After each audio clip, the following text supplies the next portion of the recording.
অসহায় দুর্ভোগের রেজিমেন্ট হিসেবে পরিচিত হয় সেটা হচ্ছে সচিবালয়, এবং দুর্নীতির আতুরঘর হিসেবে পরিচিত হয় সেটা হচ্ছে এনবিআর। বাংলাদেশে লক্ষ লক্ষ আস্তাদ আব্দুল্লাহ রয়েছে, বেঁচে থাকতে এই সংস্কার কার্যক্রমের যদি বাধা বিশেষ করে সচিবালয় থেকে আসে, সেটা কঠোর হস্তে সেটাকে জনগণকে সাথে নিয়ে সেটাকে প্রতিরোধ করা হবে।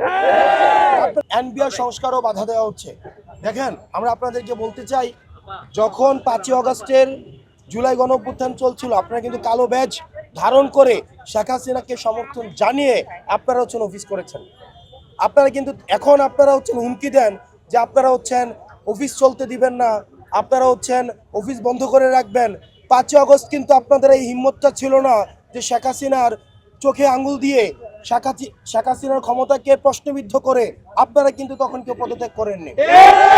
আপনাদের একজন কর্মকর্তা কর্মচারী বাংলাদেশের স্বাধীনতা পরবর্তী সময়ে আমাদের যদি অসহায় দুর্ভোগের রেজিমেন্ট হিসেবে পরিচিত হয় সেটা হচ্ছে সচিবালয়, এবং দুর্নীতির আতুরঘর হিসেবে পরিচিত হয় সেটা হচ্ছে এনবিআর।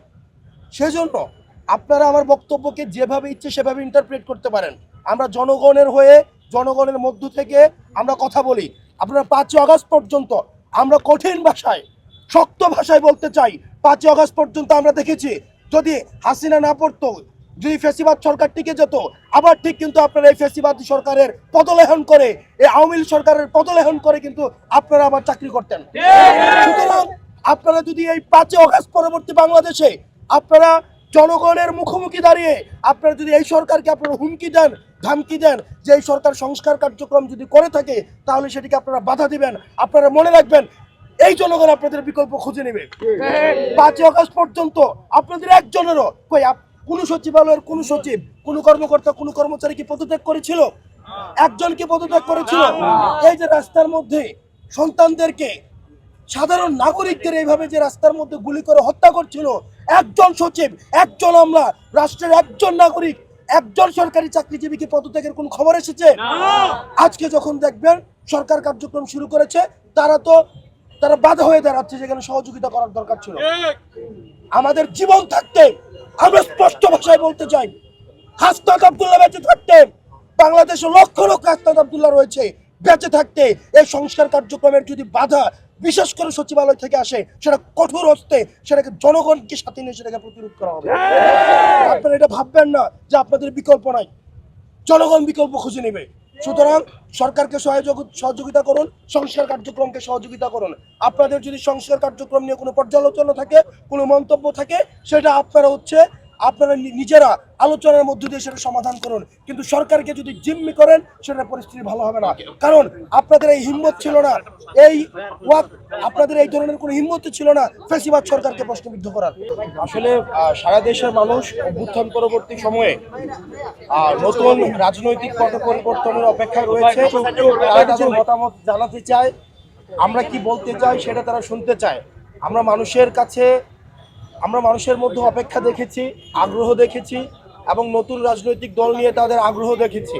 এবং যেহেতু ইতিমধ্যে আমাদের দেশের বিদ্যমান যে রাজনৈতিক ব্যবস্থা এবং রাজনৈতিক দলগুলো জনপরিসরের জনমানুষের আকাঙ্ক্ষা পূর্ণাঙ্গ রূপে বাস্তবায়ন করতে সফল হয়নি, সেজন্য আমরা যখন মানুষের কাছে যাচ্ছি, মানুষ আগ্রহ সহকারে প্রশ্ন নিয়ে আমাদের কাছে নতুন যেই সমস্যা নিয়ে কথা বলছে, একই সাথে সম্ভাবনা নিয়েও কথা বলছে, এবং আমরা ব্যাপক সাড়া পেয়েছি।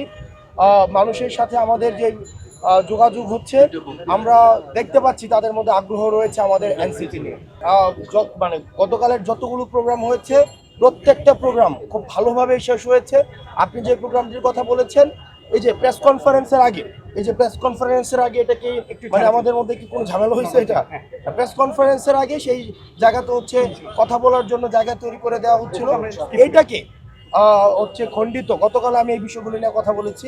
গণমাধ্যমকে এই কারণে আমরা বলছি বস্তুনিষ্ঠ সংবাদ প্রচার করার জন্য।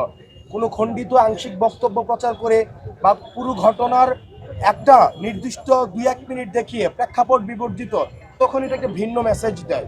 তো সেজন্য আমরা গণমাধ্যমের কাছে আমরা সবসময় জানাই যে ভবিষ্যৎ বাংলাদেশ বিনির্মাণ করতে হলে গণমাধ্যমের বস্তুনিষ্ঠ সংবাদ পরিবেশনের কোনো বিকল্প নেই। আপনি তাহলে চলমান ঘটনা প্রবাহ সম্পর্কে সম্ভবত আপনি একটু খেয়াল করবেন, এই বিষয়গুলো ইতিমধ্যে জাতীয় নাগরিক পার্টি এনসিপি থেকে ইতিমধ্যে অ্যাড্রেস করা হয়েছে। মানে এগুলো একাধিকবার অ্যাড্রেস করা হয়েছে। আহ্বায়ক অ্যাড্রেস করেছেন, এরপরে আমাদের ফলো আপ আরও 2-3টা মিটিং হয়েছে।